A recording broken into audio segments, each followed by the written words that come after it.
everyone.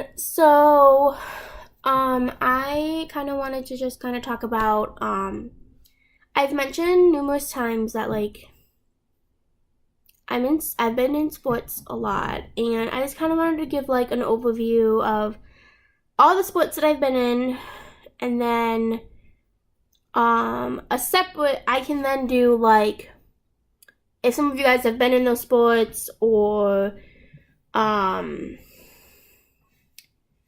you can relate, you can, like, relate to what I'm saying and have more questions or want more information. I can then kind of split up each one of them and kind of just do, like, my experience in each one.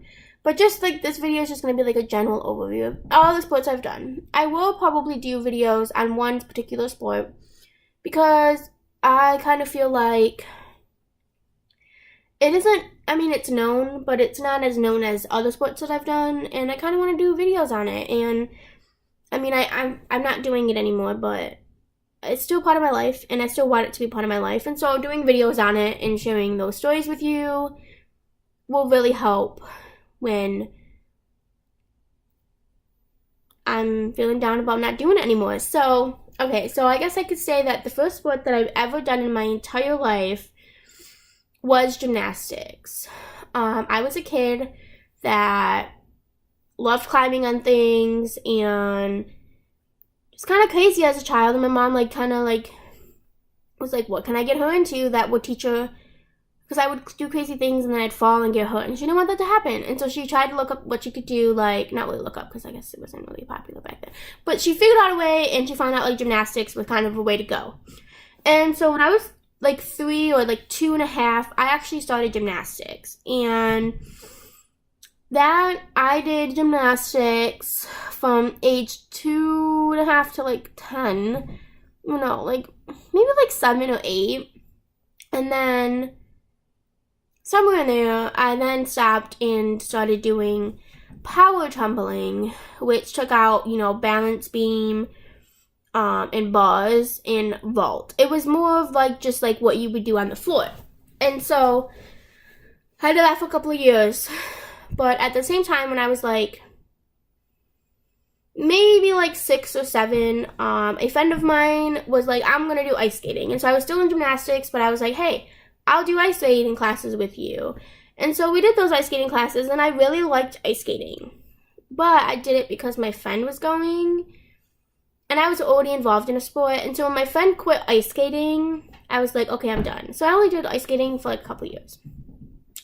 And then I did the power tumbling.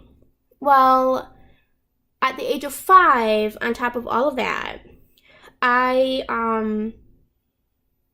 joined not the age of 5, like 4. I think I was like 4. Okay, so maybe 4. I joined a little league cheerleading team, which is called the Jets.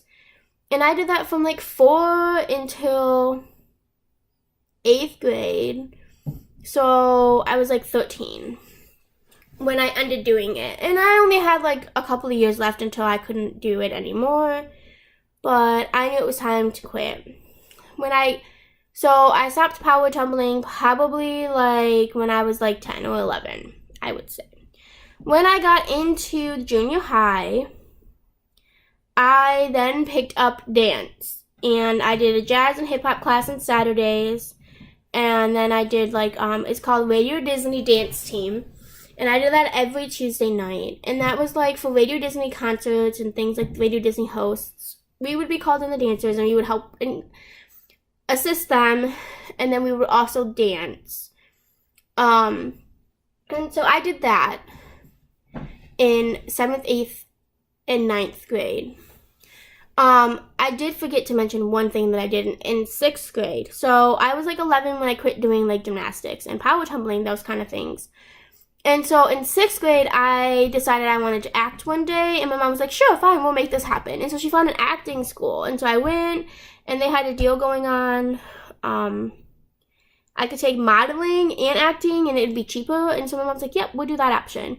And so I took modeling classes and acting classes, and then, and this acting thing was, like, legit, like, a legit school. Like, they literally, I'm really hot, so I guess, they literally, like, they took and they, ouch. Okay, so they would take, like, headshots and they would hang them up, and like actual agents looking for people would come and like literally take your picture and then off the chart, and then you would go and audition. And I actually got called for an audition, but it fell through because someone else, the company couldn't do it. It was for a Ziploc commercial, and they were we were supposed to like throw put stuff in the Ziploc bags, and we were supposed to have like a Ziploc bag food fight type thing and show that it doesn't come out or whatever. But they didn't have enough money to do the commercial at the time, and so I didn't get to do the commercial. Then I guess apparently the reason why I had to quit doing this, my mom made me stop, was because people were actually asking for me to come audition for like movies and stuff like that. And my mom was like, no, school is kind of important. School comes first, so we're dropping her out of this. And I didn't find this out until like a couple years ago. But that's why she pulled me out of acting and modeling. So that was 6th grade. And I was still doing the Jets cheerleading in 6th grade. Then in 7th grade, I added on dance, the Jets cheerleading team. And then I kind of broke the cheerleading rules and systems of the Little League team and kind of the junior high. I did the Jets Little League cheerleading team at the same time of doing my junior high's cheerleading team. So I did 2 cheerleading teams. So I would literally do school from 8 to 3, go to cheerleading at the junior high. When that ended at like 5, I would then go from that to my cheerleading practice for the Jets until like 9 o'clock at night. And then I would come home and do homework and go to bed. So I did those 2 things, those 2 cheerleading teams. Plus I was doing dance on Tuesday nights. So Tuesday nights, I did not go to the Jets. Tuesday nights, I left from cheerleading and went to dance. When competition started for the wintertime for cheerleading in junior high, I could not go to class. And so for 7th, 8th, and 9th grade when I did cheerleading at the high school, okay, so I stopped doing cheerleading, my bad. Okay, so I stopped the Jets cheerleading in 8th grade. So my Little League cheerleading stopped in 8th grade. So in 8th grade, I had the 3 things going on. But then I dropped out of the Jets and then only did high school cheerleading for, I'll have to explain that in a minute. So I did high school cheerleading, but I was still in dance. So Saturdays, though, with dance, I was unable to go to dance on Saturdays. And so, because of competitive cheerleading. And so what would happen is I would not go to dance like all season long, but I had to be enrolled in those to do the Disney dancing. The Disney dance team. I had to be enrolled in hip hop and a jazz class to do Disney dance. So then I was like, I would go back like right before the recital and like I have to learn this dance, and I would only have like 2 weeks to learn a whole entire jazz dance and a whole entire hip hop dance, which was kind of really hard. But I did that all the way through 7th and 8th grade, and then in 9th grade, I did fall cheerleading in 9th grade. Which I enjoyed. And on top of that, I got involved in marching band because I started band in 6th grade and I did all of that. So I got involved in marching band and I did color guard. But I actually did color guard in junior high, only for the parade though. So I did it in 7th and 8th grade just for like Memorial Day parade in our city. I did color guard, which started me doing color guard for marching band in the high school. And so instead of playing my clarinet like I did in band class, I would do color guard, but then play clarinet in band class. Okay, and so with that, it was kind of crazy because I was doing color guard, and then I was doing dance, and I was doing cheerleading. So I was doing 3 things in 9th grade. And then and marching band's in the fall, and then dance was both all year long. But then I also danced in the summertime too. So then when winter came along in cheerleading, I was doing competitive cheer, and I got injured pretty badly. I pulled a hamstring on my left side and a butt muscle, and I was on crutches for a little while. And then because I just went to like, I forget what they're called, like the person at this, like the athletic, what is it called when you're injured at your school? Well, that person at the school. I didn't actually go to the doctor, but like she knows what she's talking about. And then I went to the doctor because she said that I could not cheer until I got an X-ray because she was really concerned about me pulling my butt muscle because my hip then started to hurt. And so she was really concerned that the reason why we didn't even notice I had a hip injury was because of the pulled butt muscle and the hamstring. That it just felt like my whole body was hurting me on the left side. But then we found out that my hip was still messed up. So, like, I had to go have an X-ray on my hip. But we didn't have, like, the money and, like, so I didn't go until, like, maybe, like, the end of the season. And they just told me I needed to rest. So I couldn't really finish out the competitive season. And then next year came around and I decided to drop dance. So I didn't do dance anymore because it was just too hard on me and I couldn't go to color guard and everything. And then I became captain of the color guard team at my high school. And I decided to audition. Try out for cheerleading again because I felt a lot better. And then about like a couple of months in, I don't know, like cheerleading just didn't feel the same to me. It kind of just felt like my body and I was just done with it. Like I'd done it from the age of like 4 to like 14. Like it kind of just felt like this is a long time. Like I'm just kind of done. Like I don't really think I can do this. Like, yeah. So I was like, okay, I'm done doing cheerleading. And I quit. And I can tell you that I know cheerleading will always be a part of who I am. I mean, I grew up doing it. And I miss it sometimes. I don't miss it as much as I miss my other sport that I was involved in. But I did at first. I did miss cheerleading. But over the years when I got involved in the other sport that I'm in, it wasn't as hard quitting it. But it was hard when I quit. Like, I remember I had like thought about quitting. And my mom always had the rule of, once you start something, you cannot quit in the middle of the season.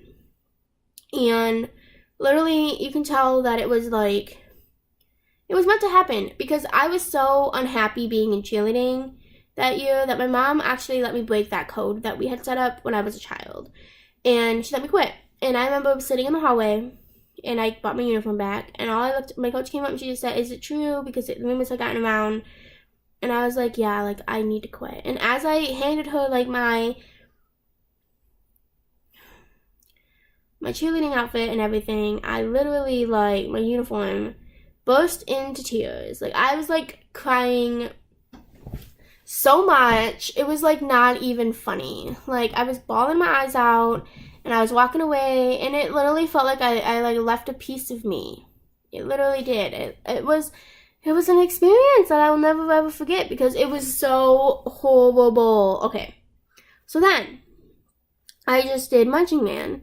But then wintertime, I'm like, what am I going to do? I've been a person that's done like so much that like, what am I going to do now that I'm not doing cheerleading competitive cheerleading more? So I found out that there was such a thing as called Winter Guard. That happened in the wintertime. And so I auditioned for a team called Encore my sophomore year of high school. And so I did Winter Guard. And I got in and I was like, oh my god, I've never done Winter Guard before. I've never heard of this thing before. And who knew that this would be like the best thing to happen to me and my favorite thing ever, Winter Guard. Okay, so, and color guard in general. So I did it and I had an awesome first season with Encore. And so I continued for the junior year and senior year of just doing color guard. So I did Marching Band in the fall and I did Winter Guard all through high school at Encore. And then 1 year in college, I did Encore as well. So I did 4 years of Encore.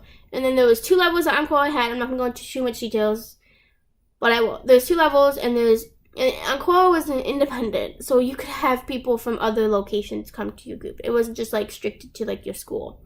So they were Independent A and then Independent Open. And the difference between them is like Independent A is like 1 grade down, and the Independent Open is like higher, and then there's world class or whatever. But then the difference is the age outs. So like the age outs changed, but the age out now for like Independent A is to 22. Age out for Open is age 23, which age out means you can't go anymore. Like you're done. Like you aged out the max. Okay. So I did 3 years of Encore A, so it's Independent A. and then 1 year of Encore Independent Open. And then that year, the coaches of that group decided to fold, and fold means shut down. They shut down, and it was hard on me. I was freaking out. I was like, what am I gonna do? Like, I don't even know. Like, the only closest one that I knew of was all the way out in Grand Rapids, and I'm like, that's like 5-hour drive for me. It's like a really far ride. It's 3 hours. I'm not driving 3 hours for practice. Like, I'm sorry. I'm not that. Like, I'm dedicated, but 3 hours, like, that's a long ride just to go and, like, do a sport. I mean, I would have done it if I had no other option, I'm telling you, but my dad was not happy with that. He was like, it ain't happening. So my dad was not on board on it. I was like, I'll go and do it. My dad said no. But I'm happy that he said no, because then it brought me to another group that I was lucky enough to be with for 2 years, called Phoenix Independent. And I did 2 years of Phoenix. And I'm honored to have done those 2 years of Phoenix. Unfortunately, the third year that I wanted to go back, I couldn't. Some personal things happened, and I was unable to go. And now it's just kind of hard to go back. Like, my body's gotten used to, like, I haven't stretched in, like, a really long time. And I'm also going to Scotland this year, and so I can't go back. I'm going to spend 10 days in Scotland, and I'm going to miss a whole bunch of practice. So I can't do that, and I know that. And so I can't go back. And I mean, but there's not a day that wishes I can't go back. I mean, I can go back. I don't know. If you haven't done Color Guard, you can't understand it. But Color Guard has literally changed my life. It's made me literally the person I am today. I mean, all the bruises, all the, encore, like, folding and going through that and crying for days and everything. Like, that was all something that made me the person I am today. And I'm honored to have met so many amazing people. I mean, it's true what they say. Like, Encore was a family. Phoenix is a family. I don't see these people all the time. And especially Phoenix. Phoenix is in Ohio. Phoenix is an hour and a half away. They're out of the address is Sylvania, Ohio, but we actually practice in Bowling Green. Anyways, so they're out of Ohio. And I met a whole bunch of people that I would not have met. Like, I met really good people who are my friends. Hold on. I got tired of laying down. But people who I, like, consider friends of mine, and I wouldn't have done any of that. And I don't know how else to explain Color Guard to you. It's literally, like, the best sport. Yeah. Hang on, I gotta, like, situate myself fast. Oh my goodness. Okay. Whew. Okay. So it's literally the best sport ever. I got to dance, which I love doing. Spin. Yeah, I don't really know how else to talk about it, but having to leave Winter Guard was actually really hard on me. There was a lot of tears. Because when I did my performance, the last performance I did, I've always performed like it's my last performance of that season. But I didn't have the feeling of it's over. Like, I always imagined I would age out with Winter Guard. And then if I wanted to go into like a world class, which has no age out, I would. But I always wanted to age out of Independent Open. And so knowing that I was not going to be able to do that was really hard on me. And I mean, I performed like it was my last performance, but I didn't take in that I would never be on that floor again. I'm not saying never. I can always go back and do gold. I can work my butt off and audition and get back in there. I'm not going to lose my skills. I mean, I'm going to spin outside. I'm going to keep my skills. I'm not going to lose them. I love spinning. Spinning is my therapy. If I'm sad, I toss something up in the air and I'm not sad anymore. If I'm angry, I get my anger out of my equipment, toss something and toss out a really awesome toss. Like, that is my therapy, and it has been. Color Guard was my thing away from school. I don't really have that anymore. My thing away from school is hanging out with people. I actually have so much free time in my life, I don't even know what to do with it most of the time. Anyways, I cannot express to you enough how getting involved in sports and everything has shaped me to the way I am. But Winter Guard was the last sport I did, and it's the last thing that really shaped me. I was never outgoing. Me going to audition in Ohio with Phoenix was so out of my comfort zone. I had the worst audition of my life. Not even kidding you. I did not even think I was going to make it. And I was given an opportunity, and I proved myself that that was just a bad day. And it was a bad day because the day of their auditions was the day of Encore's auditions. And so that day, I'm sitting there thinking, I'm at a new team, don't know anybody, and my old team that I was with for 4 years, and I made a family, folded, and this is the day that I would have been auditioning for that family. So that day was a really bad day for me, and so I was off and everything. But going there brought me out of my comfort zone to the max. I mean, now I'm not shy talking to people and everything. And it also brings me out in different ways too. So I'm just saying, Color Guard is something amazing, and sports are just amazing. And if you can, get involved as much as you can with sports. It's really awesome. You won't regret getting involved in sports, but find a sport that makes you happy. Cheerleading all my life made me happy. For all you guys out there that love cheerleading, I get it. I loved cheerleading.